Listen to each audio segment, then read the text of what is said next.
여자입니다. 결혼한 지는 5년이 되었어요. 친정아버지가 많이 아프세요. 제가 결혼하기 전부터 몸이 안 좋으셨고 병원에 입원하고 퇴원하고를 반복하셨어요. 그래도 친정오빠가 아직도 결혼을 하지 않은 데다가 고연봉 직업을 가지고 있고 어머니도 일을 하고 계시는 상황이라 병원비 부분에서는 부담이 크지 않은 편이에요. 저희가 맞벌이 부부이기는 하지만 남편도 수입이 넉넉지 못하고 저도 친정아버지 곁을 지켜드려야 하기 때문에 회사는 다니지 못하는 대신 아르바이트식으로 단지 내에서 학생들 몇 명을 구해 과외를 하는 식으로 돈을 벌고 있습니다.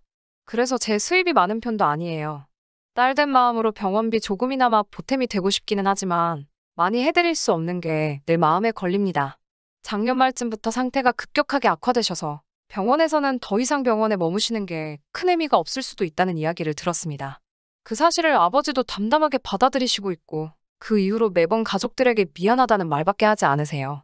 이 정도 해줬으면 됐다고 저희들 볼 면목이 없고 고생만 시키고 있다며 더 이상 가족들에게 짐덩어리가 되고 싶지 않다고만 하세요. 그래도 저희 가족들 돌아가면서 아버지 곁을 지키고 있어요. 저희들 욕심일 수도 있기는 하지만 그래도 할 수 있는 데까지 해보기로 우리 가족들 전부 마음을 먹었거든요. 시댁은 이런 우리 집 상황을 썩 마음에 들어하지는 않아요. 결혼 전부터도 사실 아버지 아프신 것 가지고도 이런저런 이야기가 많이 나왔었어요. 식을 올린 후에는 저는 이제 결혼을 했으니까 남편을 더 챙겨야 한다고 하시며 병원에 들락날락하는 걸 못마땅하게 생각하셨고 아버지 챙겨드리는 걸 마음의 짐이라고 표현하시며 그런 상황에 처해 있으니 저와 남편 사이에 애가 안 생기는 거라고 하시며 눈치 아닌 눈치를 주셨습니다. 구정을 앞두고 있던 얼마 전이었어요. 병원 쪽에서 연락이 왔습니다. 이제 더는 손쓸 도리가 없다면서 저희 가족들에게 이제 정말로 마음의 준비를 해야겠다는 연락을 받았습니다. 이제 언제 떠나셔도 병원 쪽에서는 더 이상 할 수 있는 게 없다는 말에 하늘이 무너지는 것 같았습니다. 임종하시는 순간이라도 지켜드리고자 저희 친정가족들 모두 스케줄을 비우고 일주일 내내 같이 병원에 있기로 했어요.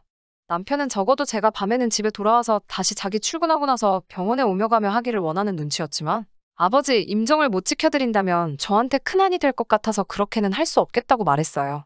그런데 기적같게도 거동도 똑바로 하지 못하시던 아버지가 기운을 차리셨어요. 의사 선생님께 혹시 이게 좋은 징조가 아니겠냐는 물음을 던졌지만 병원 쪽에서는 그럴 리는 없다고 단호하게 말해주더라고요.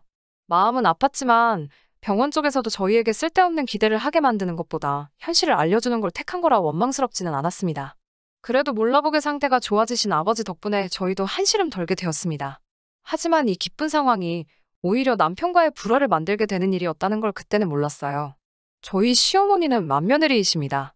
아직도 큰 집에 가서 제사 준비를 해야 하고 저도 결혼하고부터는 시어머니 따라서 많이 도와드리게 되었어요. 시어머니께서 작년 말쯤에 계단에서 발을 헛디디시면서 팔과 어깨를 크게 다치셨어요. 아직 불편하다고는 하시는데 많이 나아진 상태이고요. 뼈 붓는 동안 병원에 입원을 하셨는데 마침 시어머니가 입원하신 병원이 저희 아버지가 계신 병원과 같은 병원이었습니다. 그래서 저는 병원에 가는 날이면 아버지와 시어머니 병실을 오며 가며 두 분과 같이 시간을 보냈습니다. 시어머니 곁을 지켜드리는데도 아프신 저희 아버지보다는 제가 병원에서 시간을 보내느라 자기 아들이 밥을 굶지는 않을지 애밥은 먹이고 온 거냐며 걱정을 하시는 모습에 조금 실망을 했어요. 아무튼 아버지의 상태가 악화되니 저도 하고 있는 과외 스케줄을 조정할 수밖에 없었습니다. 오히려 시가족들보다 이웃들이 저를 더 챙겨주는 느낌이 들었어요. 아버지 때문에 한동안 수업을 하지 못한다는 말에 자식들 중간고사 준비가 최우선순위일 거라 생각했던 학부모님들은 뭘 그런 걸 우리들 허락까지 받으려고 하냐며 제 사정도 전부 이해해 주셨고 과일이며 뭐며 이것저것 챙겨주시는 모습이 감동스러웠어요. 아버지의 상태가 호전되신 건 다행이지만 병원 쪽 말에 따르면 언제 가셔도 이상하지 않을 거라고 했으니 누구라도 아버지 곁을 지켜야 하는 상황은 여전했습니다. 저 같은 경우에는 연휴 때는 과외를 할 필요도 없고 이미 이번 달은 수업도 잡아놓지 않은 상태라 큰 문제가 없었지만 개발자로 일을 하고 있는 오빠는 연휴에도 꼭 회사에 출근을 했어야 했고 이번에 휴가를 미리 당겼었기 때문에 연휴 기간에는 퇴근을 하고 나서야 병원에 올 수가 있는 상황이었어요. 병원비 부담에 한 푼이라도 벌어야 한다며 일을 하고 계시던 어머니도 동네 장사하는 가게에서 일을 하고 계셨기 때문에 연휴 특수가 껴서 더 이상 사정을 봐줄 수 없다는 상황이었고요. 병원비가 아직 많이 남아있었기 때문에 두 사람이 불가피하게 오후까지는 병원에 올 수 없는 상황이었지만 비교적 자유로운 저라도 아침부터 계속 아버지와 같이 있을 수 있던 게 그나마 불행 중 다행이었습니다. 두 사람 모두 일이 끝나면 병원으로 바로 올 수 있었기 때문에 적어도 낮 동안만큼은 제가 자리를 지켜내기로 했습니다.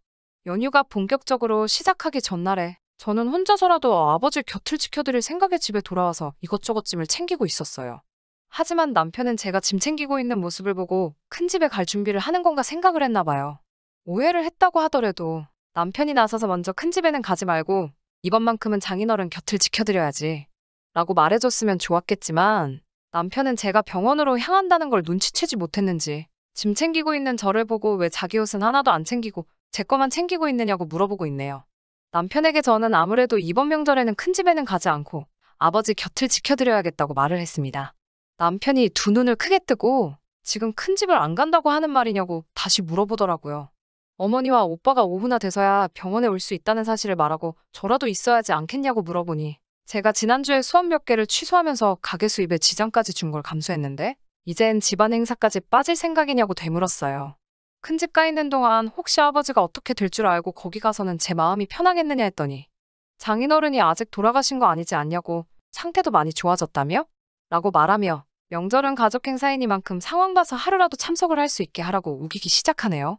단 하루를 가 있던 1시간을 가 있던 간에 이런 상황에 거기에 있는 내 마음은 어떻겠냐고 다른 사람도 아니고 우리 아버지 일인데 그게 그렇게 문제가 되냐고 말하면서 서로 언성을 높여 다투기 시작했어요. 남편은 우리 엄마도 아직 불편하신데 가지 않느냐고 거동도 불편하신 분이 큰 집 가서 음식을 혼자 하게 만들 셈이냐면서 명절에는 시어머니를 도와 며느리도리를 다 하라고 우기기 시작했어요. 명절 연휴가 주말까지 껴서 긴 편인데다가 장모님이나 매형이 퇴근하고 가 계시면 됐지. 그걸 너까지 가서 온 가족이서 또 지키고 있으려는 거냐고요. 그러다가 아무 일도 없으면 몸 불편한 우리 엄마 혼자서 큰 집 일거리 독박 쓰라고 하는 거냐며 성질을 있는 대로 부리더라고요. 그동안 시부모님께서 제가 아버지 병문안 가는 걸 못마땅하게 생각하는 게 서운하다고 남편에게 이야기를 하며 몇 번 다툰 적이 있었는데 그걸 들먹이면서 이참에 우리 엄마 크게 한번 먹이려고 계획한 거냐는 말도 안 되는 소리를 짓거리더라고요.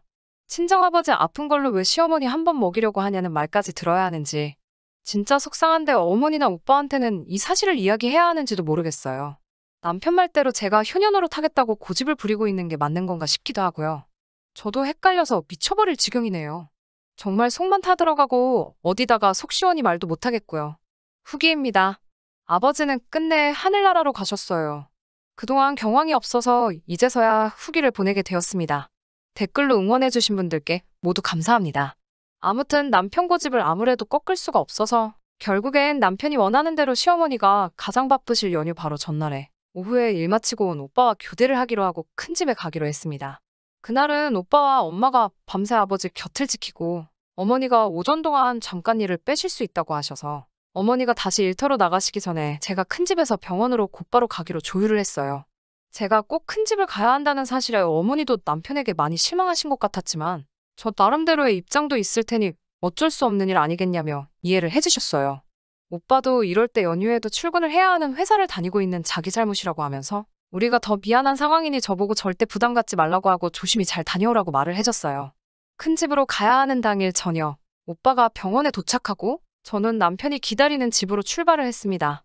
괜찮다고 하시면서도 아쉬워하는 아버지를 보고 있으니 발걸음이 떨어지지가 않더라고요. 그래도 어쩔 수 없이 집으로 향했습니다. 남편은 저를 보자마자 미안해하는 기색단 하나도 없이 왜 이렇게 늦었냐고 잔소리를 하더라고요. 큰 집으로 가는 차 안에서 서로 한마디도 나누지 않았어요. 정말 가는 길에라도 혹시나 마음을 바꿔줄 줄 알았는데 그 고집 한 번을 꺾어주질 않았습니다. 큰 집에 도착했을 때 저를 병원에 일찍 갈 수 있게 도와주신 건 정말 의외의 인물이었습니다.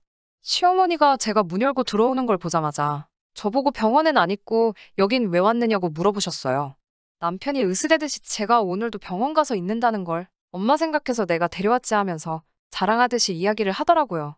사실 시어머니한테도 정상적인 반응을 기대조차 하지 않았기 때문에 체념하고 있었는데 시어머니는 남편 말이 끝나기가 무섭게 남편의 뺨을 세게 올려치시더라고요. 짝 하고 남편의 따귀를 올려치는 소리가 엄청 크게 나서 시가 쪽 큰 집 사람들도 그 소리를 듣고 이쪽으로 고개를 전부 다 돌릴 정도였어요. 시어머니는 남편을 앞에다 두고 노발대발하셨어요. 비싼 돈 주고 공부시켜놨는데 그 머리로 생각도 할 줄 모른다면서 개똥도 약에 쓴다는데 네 대가리는 약으로 쓸 개똥보다도 모자라겠다고 화를 내더라고요. 다른 사람도 아니고 네 장인어른이 오늘 내일 하고 계시는데 도대체 무슨 생각으로 저를 여기까지 데리고 왔냐고 시가 사람들 다 있는 데서 남편을 혼쭐을 내시더라고요. 우리 죽을 때도 네 체면 차릴 일 생기면 거기 가 있을 거냐고 무슨 칭찬을 듣고 싶어서 며느리를 여기까지 데리고 온 건지 모르겠지만 정말 가족들이며 조상님들 볼 면목이 없다고 자식 새끼 잘못 키웠다고 엉엉 우시면서 불편하신 팔로 남편 등짝을 계속 내려치고 있었어요. 시어머니가 그렇게 때려봐야 남편은 아프지도 않았을 텐데 고개만 숙이고 아무 말도 못하고 있었어요. 저한테는 시간 낭비하게 해서 정말 미안하다고 잠시만 기다려보라고 하시며 과일 몇 개를 챙겨주시더니 택시 타고 빨리 가라며 쌈짓돈 10만 원을 제게 건네주셨습니다. 덕분에 빠르게 병원으로 돌아갈 수 있었어요. 아버지는 명절 연휴 기간 동안은 저희와 함께 하셨어요. 이렇게 온 가족이 다 모여있으니 명절 느낌이 난다고 병실에서 명절 보내게 해서 미안하다고 또 저희에게 사과를 하시더라고요. 그리고 명절이 끝나는 그 주 주말 밤 아버지는 온 가족이 지켜보는 가운데 새벽에 조용히 세상을 떠나셨어요. 그날부터 조금 시간이 지났는데 저는 아직 친정에 머물고 있습니다. 시어머니는 저에게 전화하셔서는 제 마음이 풀릴 때까지 친정에 있어도 아무 말도 하지 않을 테니 걱정하지 말고 있을 만큼 있으라고 하시더라고요. 그리고 정말 미안하다고 사과를 하셨습니다. 남편은 죽을 죄를 졌다면서 친정까지 찾아와 저희 어머니와 오빠 앞에서 사죄를 했고요. 저는 아직 남편을 볼 마음의 준비가 되지 않아서 그냥 방 안에 계속 숨어 있었습니다. 친정어머니도 이쯤 하면 남편을 용서해줄 때도 되지 않았느냐며 제가 계속 이러고 있으면 아버지도 자기 때문에 이렇게 된 것 같아 하늘나라에서도 마음 편히 계시지 못할 것 아니냐며 저를 설득하셨지만 저는 아직도 제 마음도 잘 모르겠네요. 다음 주에 있을 시어머니 생신 때는 한번 가보려고 합니다. 아직까진 남편을 다 용서한 것 같지는 않지만 어머니 말씀대로 아버지를 생각하면 제가 앞으로 행복하게 지내고 있는 모습이 진짜 효도가 아닐까 하는 생각을 하면서 오늘은 이만 제 사연을 마치도록 할게요. 후기 기다려주신 분들도 사연 들으시고 자기 일처럼 같이 화내주신 분들께도 전부 감사의 말씀을 전하겠습니다. 건강도 행복도 챙기시는 한 해 되셨으면 해요. 그럼 이만 글 줄이도록 하겠습니다. 긴 이야기 들어주셔서 감사합니다. 오늘의 사연은 여기까지입니다. 구독과 좋아요, 알람 설정해주시면 앞으로 더 좋은 사연으로 찾아오겠습니다. 감사합니다.